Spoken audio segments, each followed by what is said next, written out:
Today, I'm gonna test pedal the Jackson Bite FD, the flex drive with the new Mark IV pedal drive. So I've actually rigged it up, brought a bunch of my own equipment just so I could try and get a little bit better of a feel of what it's actually like with some gear on it. Well, it feels stable so far. It feels pretty decent to paddle. It doesn't feel quite like a tank. Paddle park system seems to work. It's keeping the blade mostly out of the water. I might have to play with it a little bit. This is the handle to deploy the prop, just like that. And then I have rudder control on this side, and I have a rudder control on this side. But I'll probably leave this alone because I've got a bunch of other stuff here. But it's nice to have the option. If I was able to trick this out a little bit more, there's a mount right here in the middle. I've got a quick attachment on there, lock and load right now, but you can put like a little paddle holder on there, or a holder for your net, and you can actually have your net just like that. Put a roto grip by Yak Attack right there, net's clipped in. That'd be pretty mint. Cool, let's paddle this around a bit, see how it feels. Tracks really well. I'm gonna crank the rudder so I go left. Let's see how fast this happens. And cranked now. That's a pretty good turning radius if you ask me. Pretty sweet. Let's see how it feels to stand and cast. Felt really good standing up there.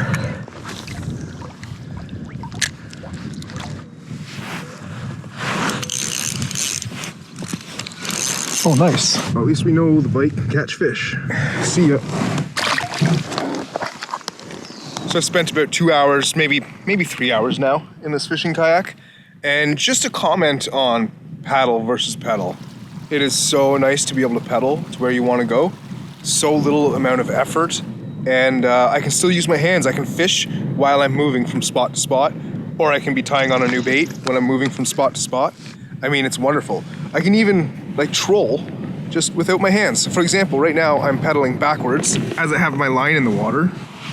Hands free, just trolling, pretty sweet. It's also, I mean, super clutch when you're trying to battle wind. It's nice having these pedals to just kind of combat that, fight the wind, stay where you want to go to where you want to be. I mean, I was cruising just slowly into the wind, just at a nice drift, so I could troll, which is so sick. Now, more specifically on this pedal drive, this is super smooth and really easy to maneuver and pedal. There's a lot less effort. I actually test pedaled the Perception Showdown last year. And that's an example of like a less expensive kayak. This is just night and day with how smooth this is. There's no clicking and clacking, and it's so quiet. Just a little hum of the belt. So, oh yeah, if you're interested in this kayak, make sure you check out Frontenac Outfitters. They carry a whole bunch of Jackson kayaks, and you can come here and test paddle it or test pedal it, just like I am right now. You could be doing the same thing. This drive system was developed by an engineer that's worked on some pretty high-end bike companies. It's belt drive, it's not gear driven, which is part of the reason why it's so smooth. The design of the prop is also pretty significant in this kayak, I think. It doesn't look like a huge prop, which is very deceiving. But boy, once you want to switch directions or you want to just pick up speed quickly, not an issue. I'm really liking this so far. That's pretty fast for a pedal drive kayak. Look, I'm leaving a little wake. Nice. So front there you can see we've got that nice big carry handle. It'll be nice and comfy on the hands. We got the bungee cord, keep all your belongings nice and secure in there. And then you have these little grooves, where if you wanted to, you could stage some rods there. And coming back, we have the Flex Drive Mark IV. And because that prop has a lot of kick behind it, just a couple pumps with your hand, it'll kind of get you back into where you want to be. It's sweet. And then on each side, we've got a little bit of gear track here. I don't know, I'd call that 12 inches on each side. We have a place for your tackle boxes. Now this is a 3500 Plano. It'll easily fit a 3600 Plano. Maybe even a deep dish 3600 Plano. If you're lucky, that's sweet, but it's also got it on the other side.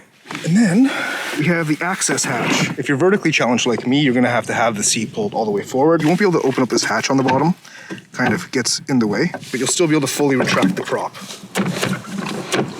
Let's loosen the seat, pull this back.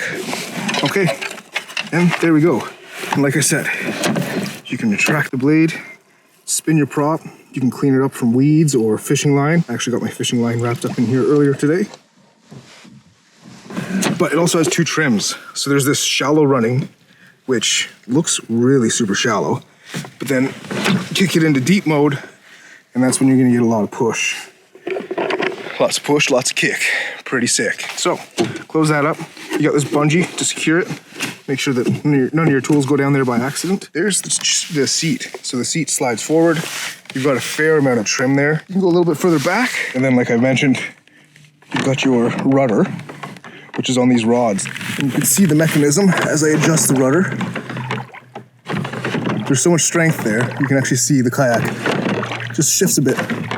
Kick out the back end. And under the seat, pretty normal, pretty basic. Got a couple scupper holes there, nothing special. Then you have a little bit of separation from your rear hatch and 2 integrated rod holders. So that's pretty nice. This kayak is a little shy with the gear track. There isn't a ton on here, but I think it's the amount that's on here is pretty well placed. But you may want to customize this a bit and add a little bit more. That's up to you. But having these integrated rod holders on both sides, that's pretty sweet. So you don't have to worry about taking up more space with rod holders that way, at least. And then in the back, you have your bungee tank well in the rear. And then your rear grab handle also looks comfy to carry. So there you have it, the Jackson Kayaks Bite FD with the Mark IV drive. Pretty stable, as all Jacksons are. Pretty fishable. That pedal drive, I mean, that's the whole selling point for me. It's so smooth and easy to operate and quiet, super quiet. Well, I hope you found that helpful. If you did, hit that like button and subscribe to see more. We'll catch you later.